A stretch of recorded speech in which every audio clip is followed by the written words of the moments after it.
In the urban environment in a warming world. We've got 5 presentations here today. The first one is around urban microclimates in Dakar. And then we have 2 presentations by myself and Professor Juada from BUIT, which are about the management of conditions in ready-made garment factories in Dakar. The first one is about managing heat stress, and the second one is about managing energy use. And then we have 2 more presentations, one on urban housing in Bangladesh, and then in contrast to that, the management of urban heat in Canberra in Australia. So we have 4 presentations based in Bangladesh, and then finally we have one on conditions in Canberra.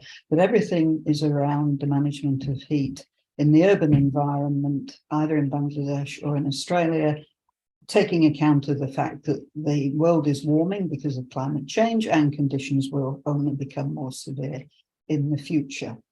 So my name is Jean Palutikov. I'm the second speaker here, but I'd like first of all to introduce the first speaker, which is Dr. Tanya Shamin. She's the Global Fellow at Princeton University and a Senior Lecturer in Sustainable Environmental Design and Architecture at the Welsh School of Architecture, Cardiff University. She did her PhD at the University of Cambridge in the UK as a Fellow of the Schlumberger Foundation Faculty for the Future. Her research areas include environmental performance of urban spaces with a focus on microclimates, human thermal comfort, and energy efficiency in buildings. I would advise people that Tanya is currently in the United States, where it's 11 p.m. So thank you very much for joining us, Tanya, at this very unsociable time of day. So please go ahead and make your presentation on urban microclimates in Dakar. Thank you very much, Jean. Thank you for the generous introduction. I would like to share my screen now.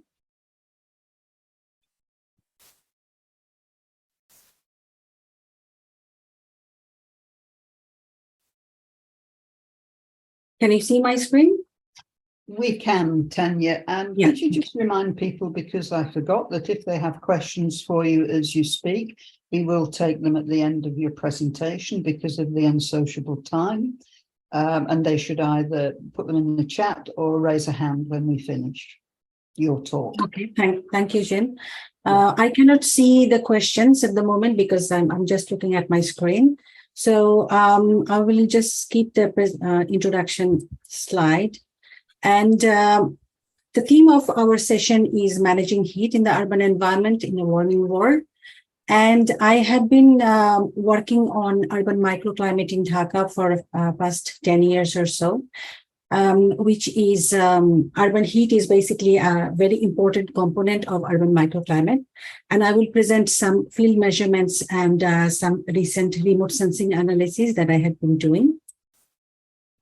So microclimate and thermal comfort are my major areas of research and major interest of research, but I'm also looking into the heat health. This is a future area of research which I want to explore further.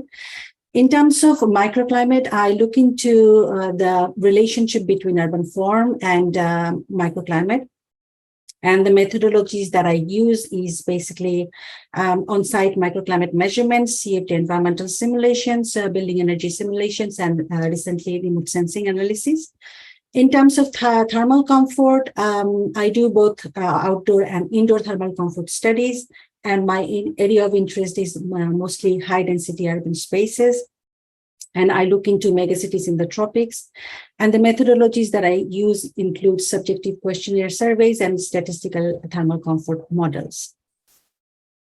So the understanding of urban microclimate is very important for urban planners and designers because how the cities are laid out and the distance between buildings, how the streets are laid out, the morphological characters and the plantation, the vegetation, all these have a significant impact on the urban microclimate. So if urban planners and designers get these things correctly in the early design stage, when they lay out the city, do the layout of the city and lay out the streets and buildings, this can have a significant impact on achieving a good a better microclimate, and especially to deal with urban heat island impact, which is mainly the difference in air temperature or the surface temperature within the urban area with the surrounding rural environment. So urban heat island, in order to minimize the urban heat island effect, also urban morphology plays a very important role, because you can see from this diagram here that the buildings are the main components which actually traps the heat, solar radiation from the sun. And also in urban areas, we have all these anthropogenic heat sources from the vehicles, from buildings, and less convective cooling. So all these generate the urban heat island impact, which can be to some extent reduced by urban morphological design.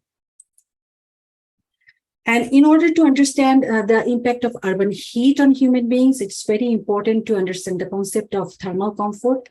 Although it is regarded as a physiological phenomena where human body temperature must remain balanced and constant within 37 degrees Celsius temperature, but ASHRAE 55 has defined thermal comfort also a condition of mind. So it's not only physiological or biometeorological aspects that we need to know when providing comfortable spaces for human beings, but also we need to look into personal and also psychological and sociocultural aspects as well. So here I'm showing you the Maslow's hierarchy of needs, which is, a very common diagram. Everybody is familiar with it. And it lists health and warmth, food, water as the basic needs of human beings. And when the Maslow's hierarchy of needs is translated into transcendent sustainable design, we can see that heating, cooling, all aspects related to thermal comfort becomes one of the very basic needs for human beings. And why should we be cautious about urban heat?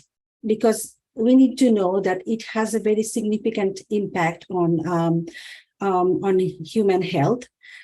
Sorry, I don't have any current data from Bangladesh. I'm just presenting recent heat wave data from the UK. In the UK, we can see last summer, the temperature reached over 40 degrees Celsius, and which caused around 3,000 more deaths in the older people. And if you look at this graph on the right side, you can see the blue line is mainly representing the number of deaths, and the orange areas are the periods of heat wave. So it shows that whenever heat wave is occurring, there is a jump in the number of deaths. So although apparently the impact of heat can be assumed as mostly intangible, but there are facts and statistics behind it that how it can affect human health and can have a very significant impact on urban spaces, urban areas. In this diagram, it actually shows that the density and the population or the density of the built environment, how that impacts how that increases the heat risk. So these red areas are very high risk areas. Again, an example from the UK in Birmingham. The red areas basically shows the city centers where there are high density buildings and high population density, and those areas are mostly vulnerable for heat risk. So basically, with urban morphology, there is a direct link with urban heat as well. I will show you some examples from the field measurements that I have done in Dhaka. I basically took measurements in different urban areas which have different morphological characters or different urban forms. And here are some of the images where I carried out the measurements in urban areas. And on the top, you can see some urban geometry characters, which is represented by the fish eye images, which I took in Dhaka. And very interesting examples of two different morphologies, which are most predominant morphologies in Dhaka city. On the right is a formal residential area, and on the left is mostly informal or traditional areas, where the buildings, you can see there are variation of heights and plot sizes, whereas in the formal area, all buildings have similar plot sizes, similar height, and all uniform. And one of the interesting findings of my study is the variability that we saw in the traditional areas has an ameliorating impact on the urban microclimate. So the microclimate in the traditional areas is basically better compared to the formal urban areas. And I have used different urban geometry parameters, but the most important parameter I was interested in was the heterogeneity of the urban morphology. But there is still no term to define the urban heterogeneity. So I basically used a standard deviation of height by width ratio and standard deviation of sky view factor. But again, these are mainly two-dimensional parameters, and they have limitations like they're not able to define the mutual shading between the urban forms. And among all the parameters that I have looked into, one of the key parameters are mean radiant temperature, which is basically the radiant temperature, the average radiant temperature that is acting on human body. And there is a strong link with mean radiant temperature and the urban morphological features. So here are some correlations that shows that how strongly mean radiant temperature is related to urban forms. Sky view factors, height by width ratio, etc. And here is basically showing all the correlations that I have analyzed with different microclimatic parameters, which includes air temperature, humidity, globe temperature, etc., with different urban geometry parameters. And one of the examples, so for example, mean radiant temperature has a very strong positive correlation with the sky view factor. You can see the correlation is 0.665. So that's a very strong correlation between the urban geometry and the climatic parameters. And in parallel to climatic measurements, I have carried out thermal comfort questionnaire surveys among 1,300 people. And also I have found that people's comfort responses are very much linked with microclimatic parameters.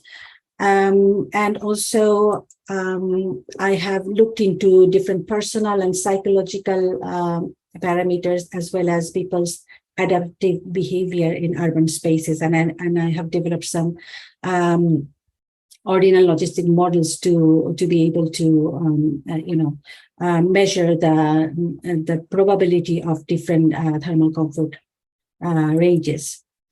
Again, these are some of the ordinal regression models using the microclimate and personal and psychological parameters. And then I have, here I have developed the PET classification for Dhaka. PET is Thermal Comfort Index, which is physiological equivalent temperature. And this has been developed mainly for the temperate climates, but using my survey data, I have developed the scale for the subjects of tropical climate. And according to this scale, people within the PET ranges of 29.5 to 32.5 would be feeling comfortable. And in terms of air temperature, that would be between 30 and 33 degrees Celsius. 2 minutes left. And recently, there has been quite a lot of advancement in CFD simulation tools, and I have carried out also a lot of studies in using these tools. And we have to be cautious how to use these tools, because we need to use the on-site microclimate measurements in order to for these tools to generate actual results. I also included, so far I have shown you all the quantitative study when I worked with the quantitative data, but I have also recently worked with qualitative data and looking into the impact of participatory process into people's satisfaction in their homes. These are very hot conditions in Ahmedabad in India, reaching up to 47 degrees Celsius. But still we found that people were comfortable within the ranges of 40 degrees Celsius because of their involvement in the participatory process. Let's skip this one. Some quick results from my remote sensing analysis. This is urban climate classification zone, which is LCZ, showing the urban morphology of Dhaka city. And basically what it shows is most of the areas in Dhaka city are compact mid-rise and very little green vegetation, you can see. And these whitish area is basically where the most of the new development is occurring. And when I compared this with the land surface temperature, this is the variation of land surface temperature throughout the year. And you can see mostly where the new landfilling is occurring, the LST temperatures are very, very high. And it shows this diagram shows that how LST varies according to in different urban morphologies, within the Dhaka. And also some results from NDVI analysis, which is normalized difference vegetation index, mainly showing the vegetation of Dhaka city. And you can see the vegetation quality and the quantity is extremely poor, and also it varies in different urban morphologies.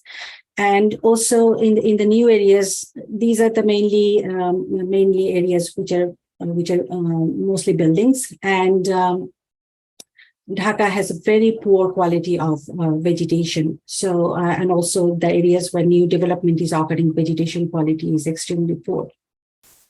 You're out of time now. Yeah, okay. So I'll just conclude that these findings that I have just gone through, and it could be very valuable for urban designers, architects, and planners. And these can be also used as a tool for the local governments to shape their environmental policies and community empowerment instrument for the community members to approach the policymakers and local governments.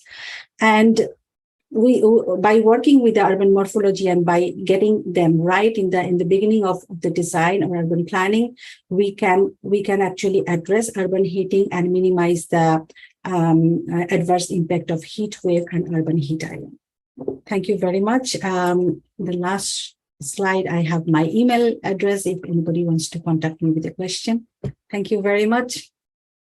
Thank you, Tanya. You are considerably over time. So there is one question for you in the Q&A. I'll just read it very quickly, and I don't know whether you want to type an answer in or whether you can answer very quickly. It's from Nabil Haq. And the question is construction material a factor in differences between traditional and formal settlement? How influential is this factor? Do you wish to type an answer or answer quickly? No, I hope Nabil can hear me. So, of course, there are different parameters which will impact the built environment. So, material is one of them, and urban form is also one of them. Vegetation is one of them. All of these have a huge impact on the microclimate. But it has been found in the literature the impact of urban form is more stronger compared to the material impact. But obviously, material plays a very big role as well.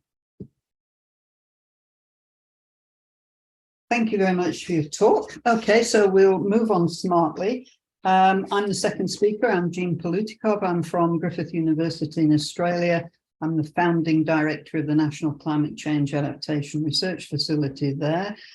Prior to that, I worked at the Met Office in the UK, and also at the University of East Anglia in the Climatic Research Unit, which may be known to some of you. So I'm going to speak today about a project that was funded by the Wellcome Trust to look at heat stress in the ready-made garment industry under a changing climate. And there's actually two presentations here, one by myself and one by Professor Juada, who comes next, who will be speaking about energy management in ready-made garment factories. So this, as I say, was a project funded by the Wellcome Trust, and it had 5 groups participating: Griffith University, BMT, Hewitt, University of Sydney, and also a PhD student based at Griffith University, who may also be known to some of you, Fazana Yasmin.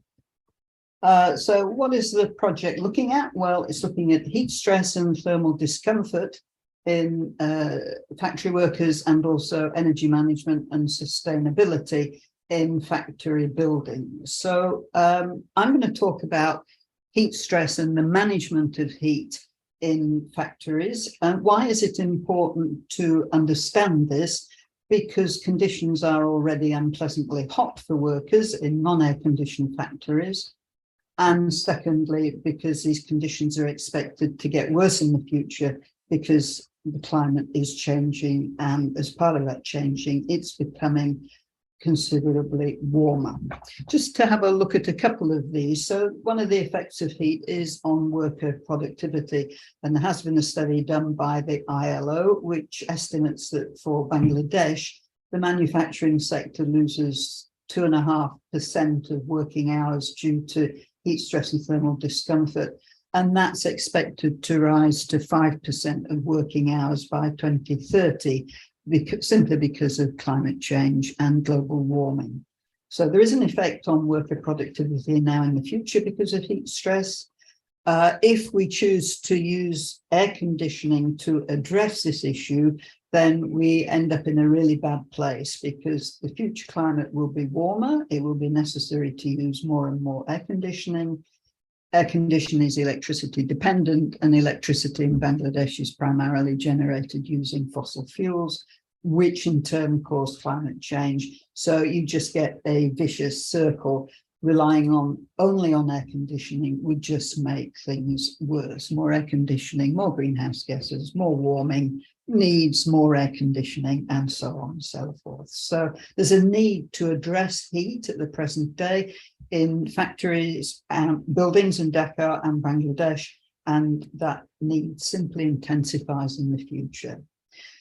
So what we were doing in our study was to look for effective, sustainable, passive cooling strategies that will work now and into the future, and which could work alone or could work together with current cooling methods, such as extractor fans.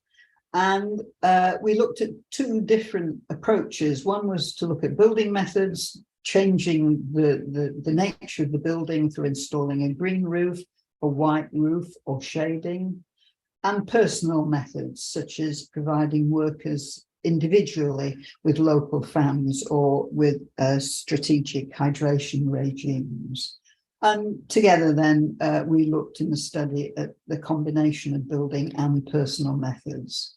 This just outlines the approach and the data that we collected. We collected meteorological data. We instrumented a factory building and collected data. We used that to build a model of the factory, and we perturbed that model for future climate change conditions. We also looked at personal interventions, and we combined those 2 to see how they would perform together. In this particular presentation, I'm just going to look at the building interventions. That's really all I have time to do. So the building methods, what we did was we collected meteorological data. We used from a factory inside the building and on the roof of the building. We used that data to build an energy model of the factory using Energy Plus. Using that energy model, we tested passive cooling methods to reduce heat stress on the top floor, which was the part of the factory which was worse affected by heat. We did that for the present day, and then we built future climate change scenarios using data from climate models, and we perturbed our factory building with those climate change scenarios and tested the passive cooling methods under future climate change. So very quickly, in a nutshell, that's what we did when we were looking at the building and how it could be modified to improve the internal climate without a very increased load of greenhouse gases being emitted into the atmosphere. So I'm just going to show a very few results from the study.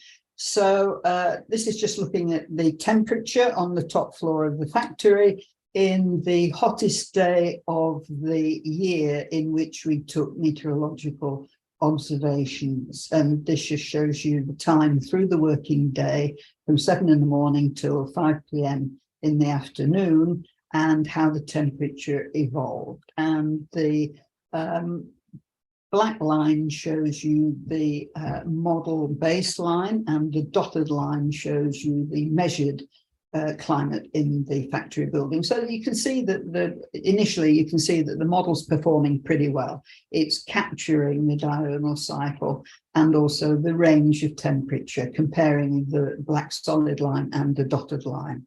Then the colored lines show you the effect of the various interventions.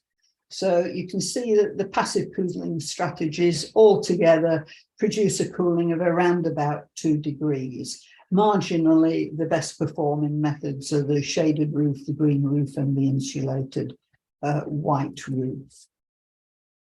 This shows you the temperature in the coolest working week during the year in which we collected meteorological observations. Again, you see that comparing the black line solid, which is the modeled evolution of temperature through the working day, and the dashed black line, which is the measured, the model's doing not as well as it did on the hottest day, but still reasonably well.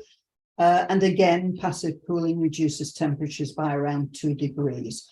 Here, there's a little bit of more divergence in the performance of the different passive cooling strategies. It's clearer that the shaded roof and the white roof are performing best. Note that the green roof and the insulated white roof can protect against unpleasantly cool working conditions in the early morning. You can see that the blue and the green line, the temperature is pleasanter early in the morning than it would be without those interventions. If we combine temperature and humidity, which of course is very important, into a heat index, and then look at the effect of our various passive cooling strategies, more clearly it becomes the case that the shaded roof is performing the best. So we have these 5 categories of heat index, from low risk to extreme danger. And if you look at the 2 highest, then the shaded roof is the biggest reduction in the working hours in those 2 categories of the 5 interventions. And similarly, it gives the greatest improvement in the number of low risk hours during the working period of the year. So when you combine temperature and humidity, it becomes clearer that the shaded roof is performing the most effectively of our 5 passive cooling strategies. We also looked out into the future, and this shows you performance of our various passive cooling strategies for the heat index. Again, the shaded roof shows the best results with the greatest increase in low risk hours, that being the pale green bars out into the future for 2050 and for 2070. And some improvement in the reduction in extreme danger and danger hours. But what is clear very much so, I think, from these future scenarios of climate change is that none of these passive cooling strategies, which involve intervention of the factory building, will be sufficient on their own. They really aren't going to deliver a pleasant working environment if you only use these passive cooling strategies. So then what are our take-home messages? The shaded roofs saw the best reduction in indoor air temperature and heat index, and therefore the greatest improvement in the heat stress risk now and in the future. All options produce better working conditions compared to doing nothing. But in the future, in particular, these building strategies are insufficient on their own. We need to look at combining them with personal interventions and combinations with existing cooling methods such as extractor fans. And we also need to look at feasibility in terms of costs, maintenance requirements, how long they will last, etc. There is a paper available. It is open access. It's just appeared in Energy and Buildings, and they are that's the names of the authors and the titles. Okay, I think that's all I have to say. Thank you very much. So I'll just stop sharing my screen. There are 2 questions and answers that I can see. If I can answer them, there's another. Yes. Yeah. No, nothing for me. So I'm now going to go straight on to the next presenter, who is also talking about this project on ready-made garment factories in terms of energy management in this case. So this is Professor Jawada, a Professor of Environment and Energy from the Department of Architecture, Bangladesh University of Engineering and Technology. Professor Jawada has expertise in the use of ambient environment monitors and building simulation to improve visual, therapeutic and safe environments of industrial, commercial and healthcare facilities. He has a PhD and advanced research experience in modelling, simulation and visualization from the School of Architecture, Building and Civil Engineering, Loughborough University, UK. So over to you, Ashi. Let's have your presentation. Thank you, Jean and ICAD for inviting me. So I think you can see my slides, isn't it?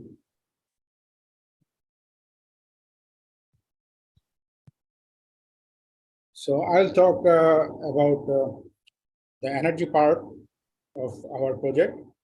And you have seen that this is the building which just Jean have explained our research part. And I will talk about another building that is an RMG building as well. And if you look at this building, there is no window here. So this is an AC building, means air conditioned factory. The 2 buildings are located very closely. I show you just opposite of the same road and under the same management. So before going to our research, I'll talk a little bit about the background of RMG factories in our country. So it's begun around 1970s and it has a significant growth in 1980s. And from 1990s, it's a peak. And it holds 2nd position in export earning among the world. We are earning more than 80% of our export currency from this sector.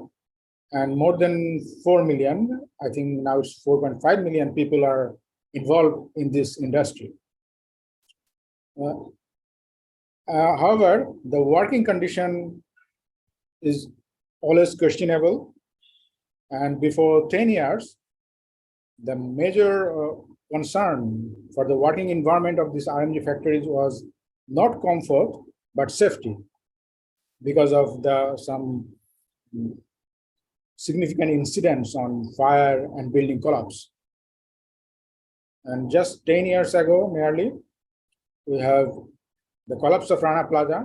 That was one of the biggest disaster, not only in context of Bangladesh, but in world history. So at that time, the international developing partners of the community was very concerned about the working environment of RMG factories. And they want to come out from this situation. And international buyers from two in two organizations, Accord and Alliance. They are assigned to assess the structural, fire, and electrical safety of the buildings. As a teacher of public university, the Bangladesh government also engaged BUET for assessing these three parts with Accord and Alliance, and I was the team leader from architecture department of Bangladesh University. When I visited the factory, there is a picture in 2013.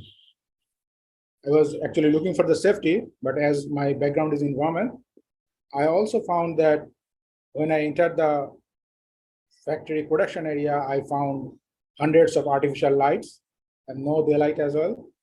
When I see light parallelly, back of the mind, it strikes me that there are a lot of energy is using in these factories, and the conditions, working condition is not comfortable. You can see that. When I start this research with Griffith University under Wellcome Trust Fund, this is the picture of the factory that Jean shows you. And I found the same issues are still governing.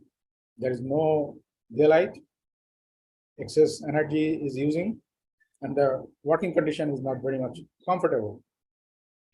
So our target was to make this working environment comfortable at the same time with less energy, and if possible, to make it zero energy building. So what was the energy spectrum before the 20 years? So most of the energy is using for machineries.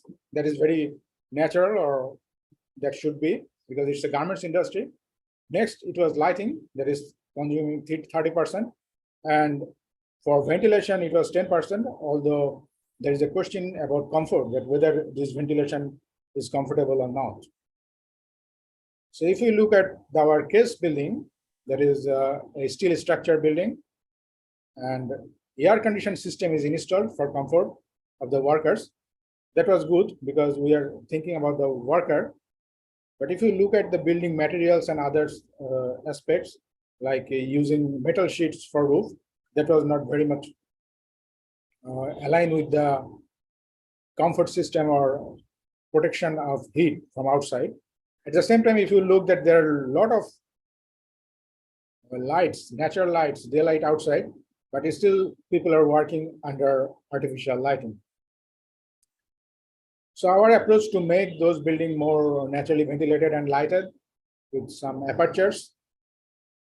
And we try to follow the concept of energy pyramid to reach net zero energy buildings. So firstly, incorporate passive design, then reduce energy load. And if we need some more energy, we can install PV panels. So this is how we started. We started with starting the building, taking some measurements inside the building. So in these 2 points, we installed 2 data loggers. And we found that during summertime, when the outdoor temperature is 34.4 degrees centigrade, the indoor temperature is quite comfortable, that is around 27 degrees centigrade. But the cost of this comfort was very high, and as well as the use of energy. So we make the model, computer generated model. Then we put some apertures as windows. We added shades. We had some skylights. So we have 9 design variables that we tried to optimize. And we did 3 kinds of optimizations. One is optimized for daylight. The second one is optimization for energy. And then combining daylight and energy, there is a balanced option. So these are the outputs that shows that how much percentage of the window we are proposing for optimization of daylight or energy and balance option. But we also very much concerned about the comfort issues. Whether we can make the building optimized for daylight or energy, but is it really comfortable for the workers? We found interesting findings here that if we make the building optimized for daylight or energy, still it's not comfortable in our PPD analysis. When we make balanced option, we found that it is more uncomfortable. So we try to do what we can do, and we change the building materials. There was a question about building materials today at the beginning. So building materials is very important. So we found that unless we change the material of the building, it is very difficult to achieve comfort. And it's still, it's marginally satisfy the standards for Bangladesh and Australia. So what we try, instead of changing the building materials for balanced option, we change the building materials for these energy options or energy optimized options. And that give us a little bit better results. So now we are in the compliance of both in BNBC and Australia standard in PPD and PMV analysis. So now we start to go to the path to net zero analysis. And these are the options that was suggested by optimized energy options. So we put these windows and shading device to this air conditioned buildings. And finally, we found that when we remove the air conditioning system from the building, that is the cooling load, reducing cooling load, it can save up to 74% of the energy of the RMG factory building. So that's a huge. And Jean already said that in Bangladesh, we are in shortage of energy. So even if we develop a kind of naturally lighted and ventilated RMG buildings, we can reduce the energy load significantly. And still we will need some electricity or energy to run the building. That could be provided by providing photovoltaic panel, incorporation of photovoltaic panel. And theoretically, we found that it is possible to meet the energy needs of a building in context of Bangladesh, completely using passive design, reducing the energy efficiency and incorporating renewable energy sources. So in context of Bangladesh, what could be the approach for designing RMG factories? So as an architect, I can see that this is the design process. So during schematic level, we can analyze the performance of the building in terms of comfort, energy, and electricity use. So during building performance optimization process, we can use this kind of software to see how the building will perform. And if it's satisfy our goal, we can move to our next design development phase. If it's not satisfied, we need to change the concept, design concept of the building. So here, the main concept was to shift from energy intensive air conditioned building to more naturally ventilated and lighted buildings in context of Bangladesh. So we presented our findings in two international conferences. One is in BSA 2022 in Italy, and another one is Builds in Nordic 2022, that is in Copenhagen, Denmark. And these are open sources papers. So if you want to know more about these researches, you can visit those papers. So finally, just to summarize, even before 10 years, the working environment of the Bangladeshi RMG factories was quite anxious about considering this as a death trap. So workers are working in kind of death trap because buildings are collapsing due to the fire incidents and others.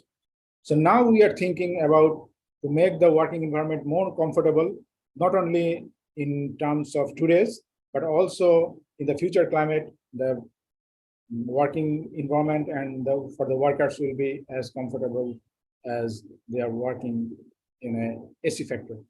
So thank you. Thank you, Ashik. Now, I can't see any questions for you. at the moment. I'm just going to ask you a very quick question myself, which has been bothering me for some time. So I can see that on the one hand, you've looked at and I think it's probably because I'm missing the point. I can see that on the one hand, you're looking at changing the building to improve comfort. And I can see that on the other hand, you've looked at the management of energy and shown that if you can remove the air conditioning, the building will perform very well in terms of its energy consumption. The question I'm not quite sure of is, if you combine those two, you have no air conditioning, what would the building look like in order to deliver a thermally comfortable environment for the workers? In lay terms, for me. Too much technical No, vocabulary, please. So the overall environmental conditions means the outdoor condition of Dhaka's climate is quite comfortable. So in context of Bangladesh, even in a working environment like office, we don't need AC, air conditioning system. So naturally ventilated and lighted buildings are used in our country for thousands of years. So AC is not a mandatory option for us. So if we can make the building naturally lighted and ventilated, at the same time, if we can protect heat by using building materials, that will make the building comfortable.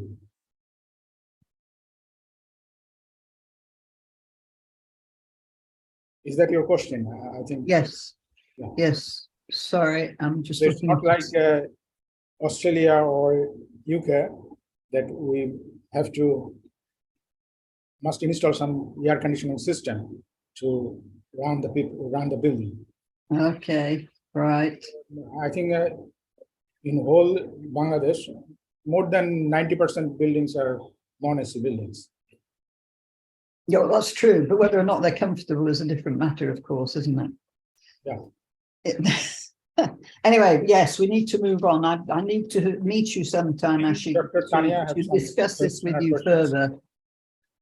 Yeah, only if we have time, then I can ask a quick question to Ashik, if that's okay. Jim, should I go Of on? course. Okay. Yeah, you mean right now, this minute? Okay, if it's a very quick one, Tanya, very quick. Yeah, just 2 points. So the passive cooling strategies that you have shown is mostly building level interventions. So mostly changing the color of the roof and things like that. In terms of lighting, I saw some of the strategies that you are bringing down light from the top of the roof. So did you actually consider the high solar radiation that's going to come inside with that sort of roofing technique and opening? That is my first one. And second one is, what was the reason for considering heat index? Because heat index only considers air temperature and relative humidity. It does not actually consider the radiant temperature, which is the most important component of thermal comfort. So these 2 questions, basically. For the first question, you are right that when we put some skylights on the roof, radiation comes, and that shows also reflects in our analysis that when we put the option for optimization for daylight, the situation was more uncomfortable. If I can show you the slides again, so that makes things clear. So here you see that this situation is more uncomfortable because of that radiation issues. And when we make it optimized for energy, it's more comfortable. So we have to actually omit these options and go with energy optimized option. Then we achieve this one. And for your second question, I think the software we used that only consider the ambient temperature, but I'm not sure about the radiation one. So I have to look after that. Whether Okay, no worries. Thank you so much for your answer. Thank you. Thank you. So sadly, we have to move on, but we have our next speaker, so that's great. Sajal Chowdhury is a PhD candidate in environmental experience design at the Melbourne School of Design, Faculty of Architecture, Building and Planning, University of Melbourne, Australia. So welcome, Sajal. We have communicated but never met, so it's lovely to see you in person. Sajal received a Bachelor of Architecture and Master of Architecture degree from the Bangladesh University of Engineering and Technology and a Master's in Engineering from Hokkaido University, Japan. He is an assistant professor at the Chittagong University of Engineering and Technology in Bangladesh. Over to you, Sajal. Yeah, thank you. Thank you, Professor Jean. And thank you, everybody. So can I share my screen? Please do.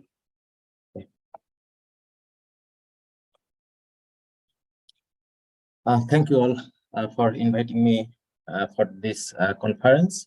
So today my presentation a little bit different from some physical data measuring and perceptions. So because I am doing my PhD on a new term like environmental experience design for health and well-being, and my case study area is in Dhaka.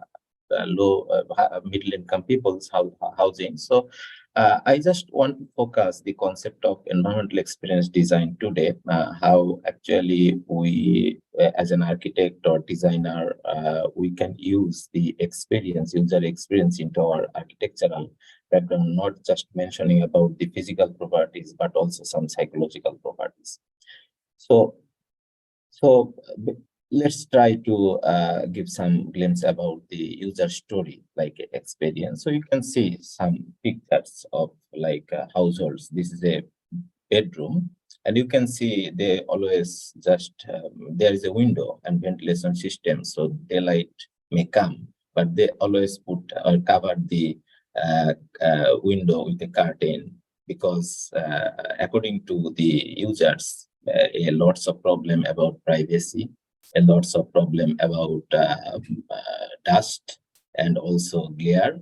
So in that way, they are using this space. Also, I found from the field, so many users, they are like tiles, like put the tiles in their walls, and sometimes they feel it creates their psychological like illusions problems. So it finally affect their mental well-being issue. And this is the some common scenario. So we, the architects, always develop this space like kitchens or something, but the users' needs and demands sometimes a little bit differ from our expectation or from our design, whatever the indoor temperature or whatever the physical properties, but their needs and demand little bit different than our thinking. And you can see many times we provided these types of air conditioning systems in our balcony, but it creates the noise problem. So many users just describe like it annoyed their sleep, like and finally it impact their health. And also you can see the this picture, there is no lighting options, but like according to their interior design, they put the they just use the wood paneling as the interior design. And finally, what happened during the load shedding, or if there is no electricity, this place becomes very dark. And you can see the another picture, toilets. So many times like a privacy problem, so they have the little window for ventilations, but window stuck because of privacy. They need to shut down that window place. And this is the balcony. So green plantation is very important for health and well-being, but sometimes we found they just planted their green trees like that way to maintain their privacy. Because you can see the another balcony and like window in front of this building, and they also use multi-purpose ways. They are every spaces. You can see the way of thinking. They are thinking that like always they are think so they can use their compact space or very small space in multi-dimensional way. Maybe we need to think. So this is my house. I designed this one after my bachelor, and also like so. So I know then what is the environmental design. In environmental design, I know ventilation is very important. So I put a lots of ventilated area in my house. Not so I know the lighting is important, ventilation is important, or open window is important. But when winter comes, I found recently my father like covered all the plastics in my room because like I have a child. So during the winter, like cold air always coming, and they feel so bad, and their psychological impact and health always impacted by this environment. So now I'm working on experience design. So I know environmental design. So what about if I put the experience in between the environment and design? So this is my case study area, like high density urban housing. And these are the scenario that we, the architects, developing. We always thinking about the physical properties, like room size, like how many bedrooms we have, how much our working space bigger, like that way. So I had opportunity to analyze the indoor air quality vulnerability mapping of urban dwellings in Bangladesh with my supervisor, Dr. Masa Noguchi from University of Melbourne. So what we found, lots of health-related issues related with their domestic environments where people are living, basically the people who have the economics constraint, like economics limitations, and found the space defined. All these spaces have not the same kinds of health and psychological issue. So different spaces have different psychological or physical health issues. So we need to define, we need to know from the user. And it is happening because land price is increasing, and our living space, like domestic space, become more compact. And in the long run, the small and congested living conditions that may affect the occupants' well-being because of it always deteriorate the indoor air quality or indoor environmental quality. So without understanding the user's behavior, user's experience, living experience or working experience, it's not possible to just monitoring or based on the machine learning tools, the final outcomes, what will be the final outcomes in our design domain. Because not just these issues can solve alone the health and well-being issues for the occupants or for the user. So with the architects, first the always has some connections with the developer or like clients. We know their demands, but what about the user? Without knowing user, we are developing whatever our compact living scenario, working scenario, like if you talk about the garments industry, lots of workers working there, maybe the temperature is good, like within 26 to 28 degrees Celsius, theoretically it's good, but what about their psychological issue? So we are now developing this way. So, but in one space, human has different kind of experiences. Like we have spiritual experiences, social experiences, emotional, intellectual, or physical experiences. So we are developing these special factors in one space or environmental factors. We can correlate to each other based on their socio-cultural factors, because all the user has different socio-cultural experience based on their economy, based on their social issues. So objectivity and not just physical way, beyond the physical, like metaphysical thinking, we need to incorporate or in our architectural design. So the question comes now, what is the architectural design notions, what will be that notion can enhance the user's mental well-being. Because in a built environment, human has different kind of perception. They have the visions, hearing, smell, touch, or movement perception that actually stimulate their human emotions. So you can see this may be our living environment, and in living environment, we have physical aspect, biological aspect, and psychological aspect. We architects always thinking about their physical aspect. So what about their psychological aspect, biological aspect?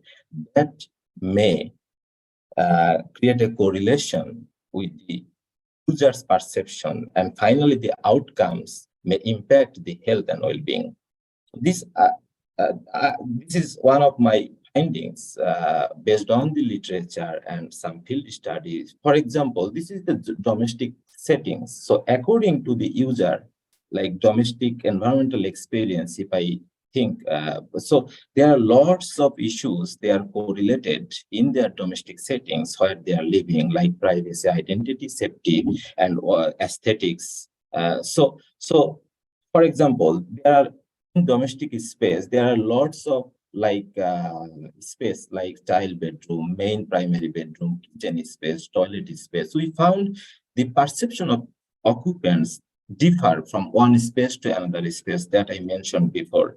And what is happening if I just zoom in like child bedroom, I just extracted the spatial factors and environmental factors are correlated to each other with the design elements. So now I come for the experience design. Don Norman, who coined the term experience design. And according to Don Norman, the practice of designing product, process, service, events, and environments with a focus placed on the quality of enjoyment of the total experience. But Don Norman focused on the product design. But what about the built environmental design, like architectural design or planning issues? It's a very simple example for what is the experience design. So here you can see the road designed by any planners or any designer, but user experience like that way. So we need to accommodate these issues.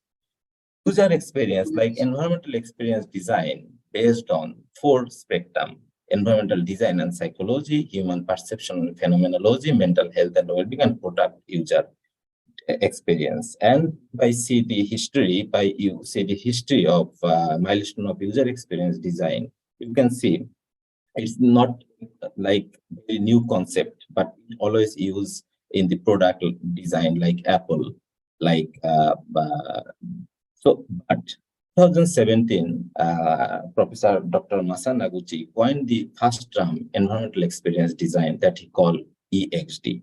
And I am now developing the methodological approach framework, how we can collect data, how we can combine data from the built environment and final outcomes we can generate for the design domain.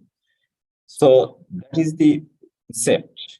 How I can, this is the concept like environment. If we have a settings, for example, you can think about garments industry. So this setting will be for the garments industry. So in garments industry, different people, different worker has their perceptions, and they have many kinds of environmental factors and also some design factor. Environmental factor means the thermal, for example, thermal factors, daylighting factors, and they may using or they may have their needs and demands for that factor. So we can combine, then the outcome will comes and may impact the health and well-being. And finally, in that way, we can develop the clustering design choice that I am calling like EXD, customized outcome for different spaces. So this is the conceptual platform here I am showing now. So finally, the outcomes will be like that. And you can see some, if you it gets interest, you can also follow this research like environmental experience design, spectrum for energy and human well-being issue, and also some conceptual methodological approach, how we combine all together. These are some publications from our lab, GMAC EXT lab from University of Melbourne. Now, to the point, like garments industry here, in a ready-made garments industry, lots of people are working, and their perceptions, their experience are different.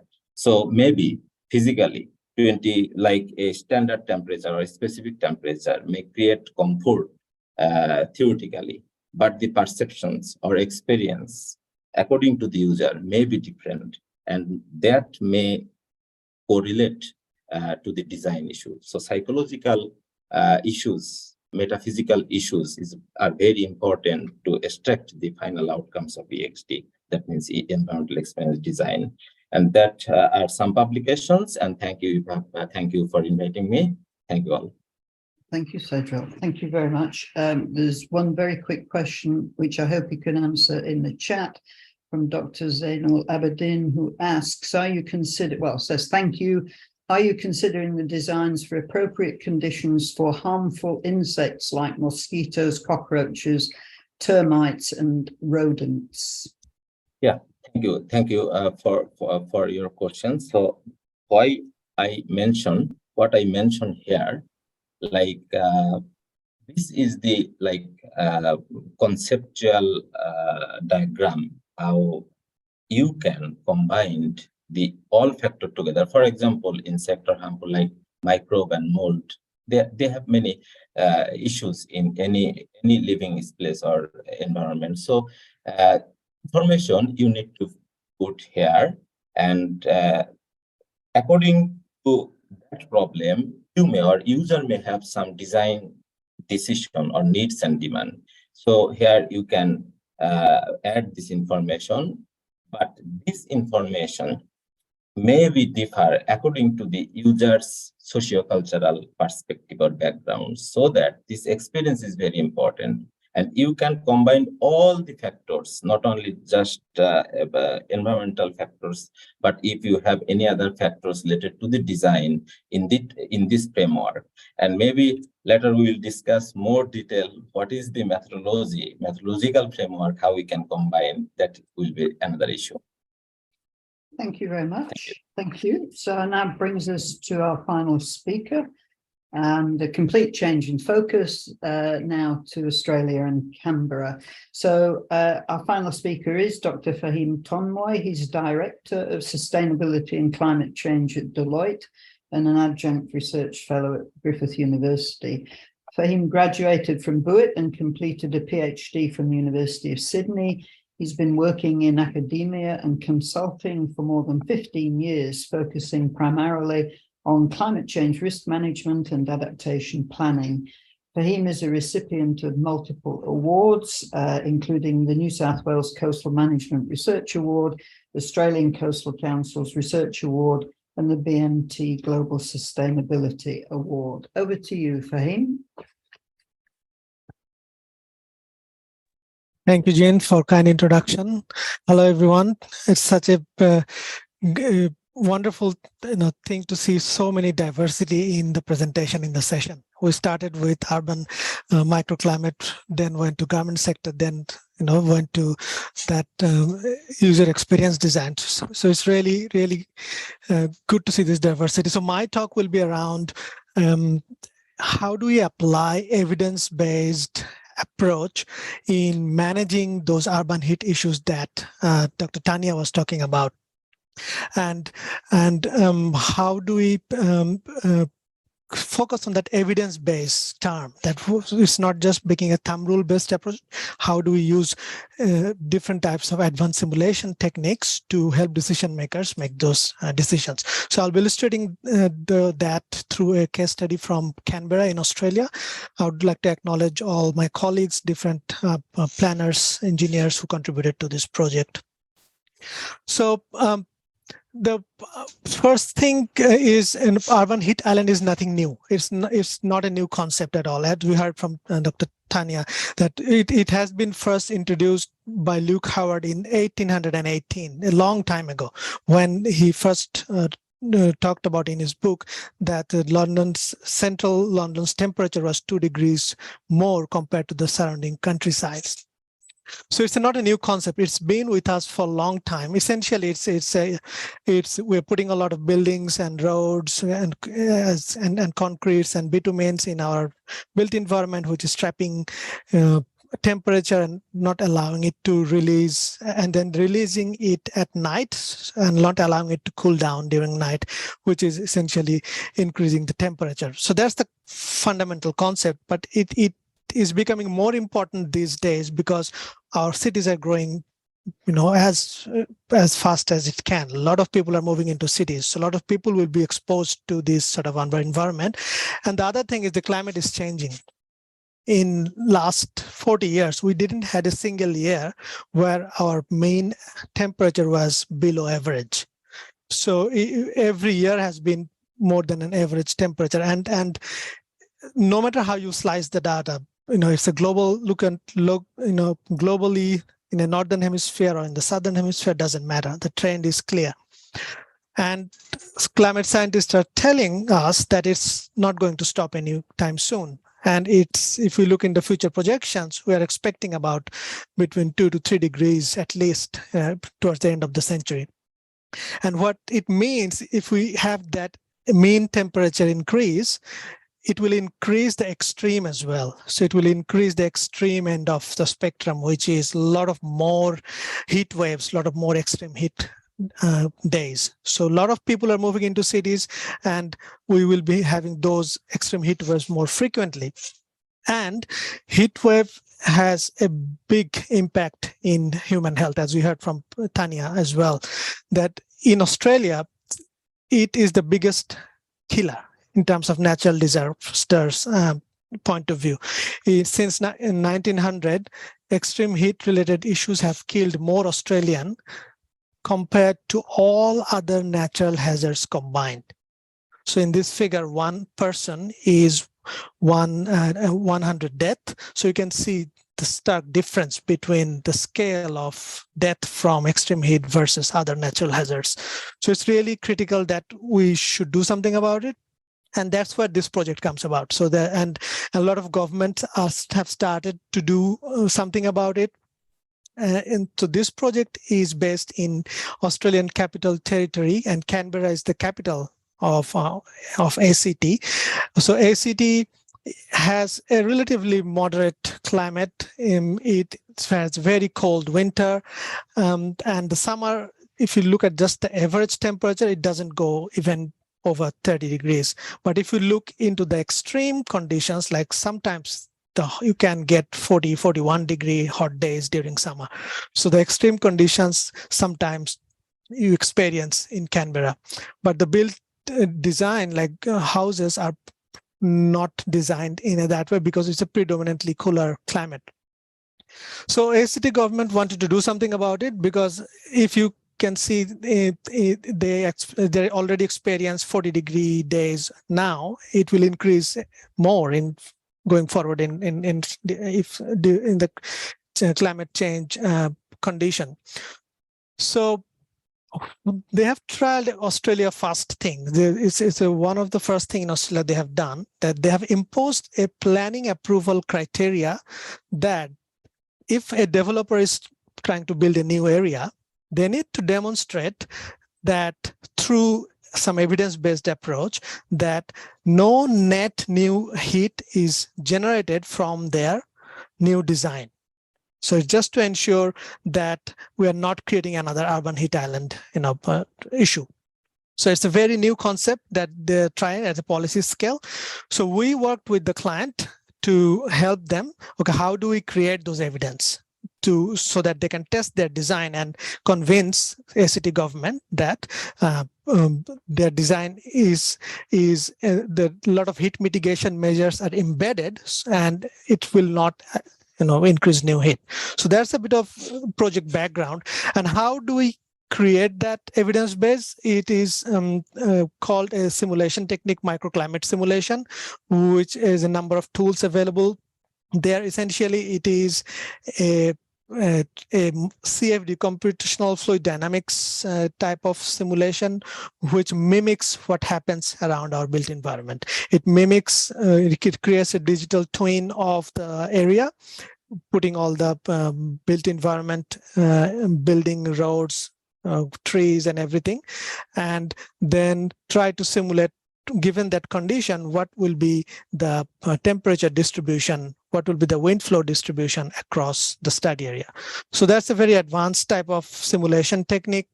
So we use that to work with client to understand that how their new design will not create new heat. So this is the existing site. This is what we have at the moment.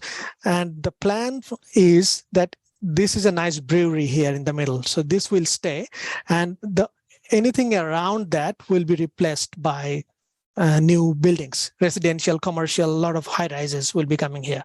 So we need to demonstrate that all those high rises will have enough heat mitigation measures included, so that it's not allowing adding new heat. So the first thing we did is to create a microclimate simulation model for the existing site, because we need to be confident about that model is simulating our current condition properly. So we brought all the different built environment features, like all the buildings, roads, pavements, height of the buildings, what material they are made of, what sort of trees we have, what's their height, what's their species. It can go in an nth degree of details. So we brought those everything, and then we asked model a question that, okay, given this climatic condition in Canberra in a hot summer day, tell me what's the temperature profile would be in this area. So then model spits out, I'll come back, model spits out something like that, which gives essentially a temperature distribution within the study area. I'll come back to that again. So once we have done the model, so now we need to make sure that it's actually giving us, it's not just black box. We need to validate the model. So we embedded a number of sensors on ground and installed some temperature captured instrument and they were installed there for a couple of weeks. We measured on-site temperature, and then we compared that with the model results. And once we had to do a bit of fine tune in the model in terms of their materials of different buildings, their height, not height, materials, mainly material side of things, and their different properties, to ensure that the model is giving us more or less realistic results. So this one is showing, the dark line is showing what the model is projecting in terms of how temperature is changing throughout the day in a very hot summer day. And the light colored one is showing the actual results. So it's more or less, we're confident that it is not giving us completely wrong result. It's quite well. So once we are confident with the model, then we did a hindcast. So the model was built for 2021 condition. So the client bought the site in 2016. So they wanted, and since then they have been doing a lot of development, a lot of improvement there. So they want to capture what they have already improved. So they wanted us to create the baseline from 2016. So we hindcast the model, and we created what's the temperature profile was in 2016, and this particular one is showing the difference between 2016 and now. So this is essentially 2021 minus 2016, and you can see a lot of green. Green means a lot of improvement in temperature has happened in since 2016 and 2021 in these areas, whereas red means a lot of temperature has increased in certain areas. Why? Because if you see the satellite image, you can clearly see that this is 2016, this is 2021. Since 2016, they have included a lot of green, and they've made a lot of improvement inside around those areas, which is actually showing improved results. Whereas a lot of areas which is showing, increase in temperature, those are actually, there has been a reduction in vegetation in those areas, mainly because of site investigation works that they are doing for the soil testing and all other things. So that also gave us a bit of confidence that, okay, now our model is actually saying we're satisfied with the model.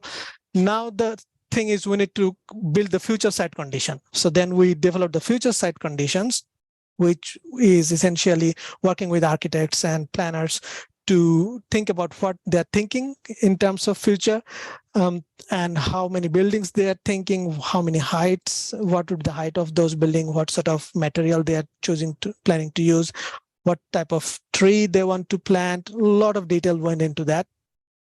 But ultimately, once we modeled that future site condition, then our next challenge was to how do we find that optimum balance, that it's no net heat gain. So what do you mean by no net heat gain? That when we are comparing the baseline temperature profile with our future building scenario, then from the whole site area, then there's no additional, if we essentially simple an average of the whole site.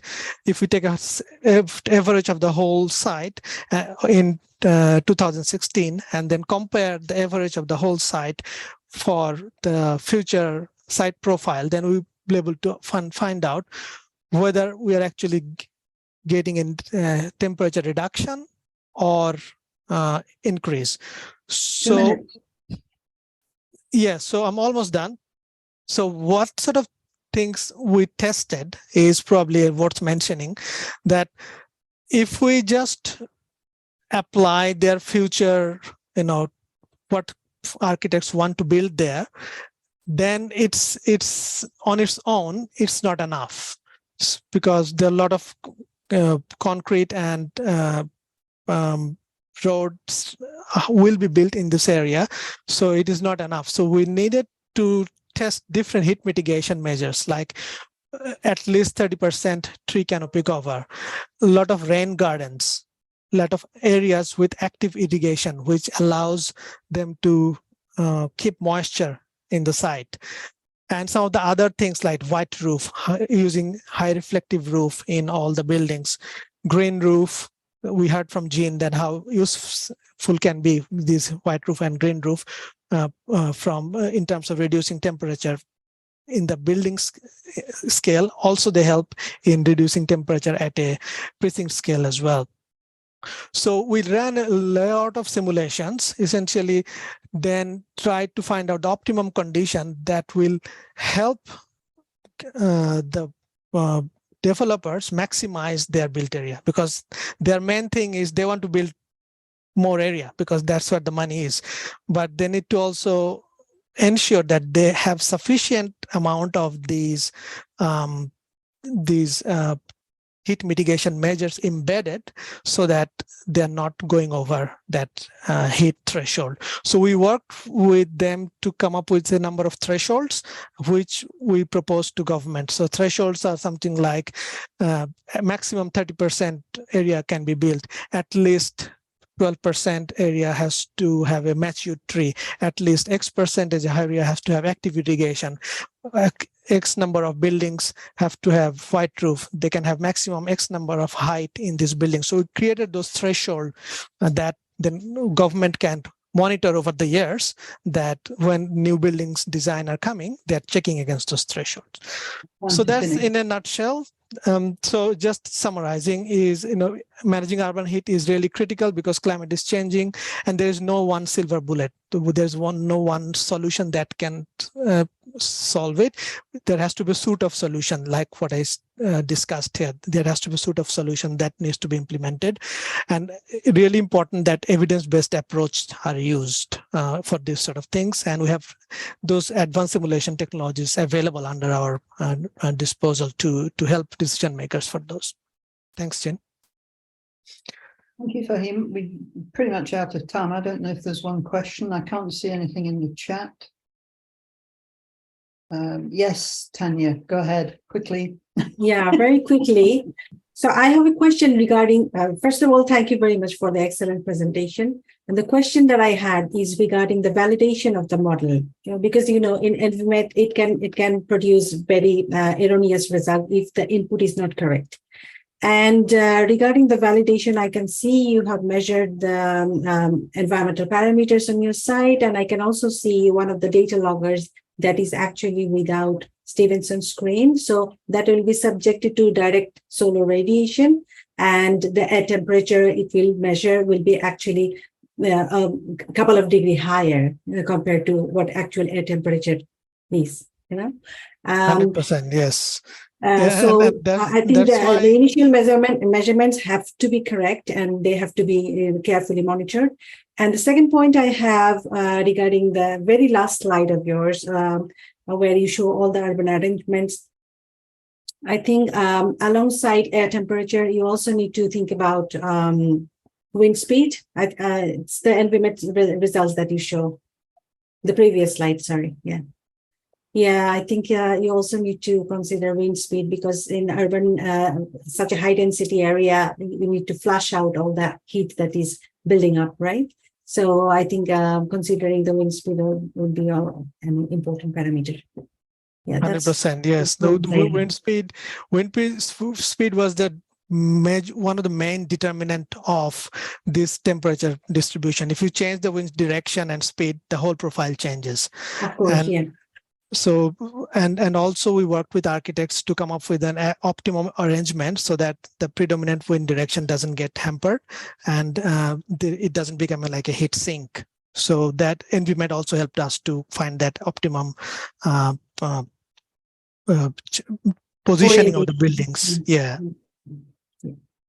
And in terms of validation, just to touch the final point, yes, you're 100% correct, and that's probably, you can see some of those temperatures that we measured are relatively higher compared to what the model told us. So it's not the perfect thing, 100%. It's not a 100% accurate model, but it's like a fit for purpose for yeah. But there are easy fixes around it, so you just need to be aware of those things. Thank you.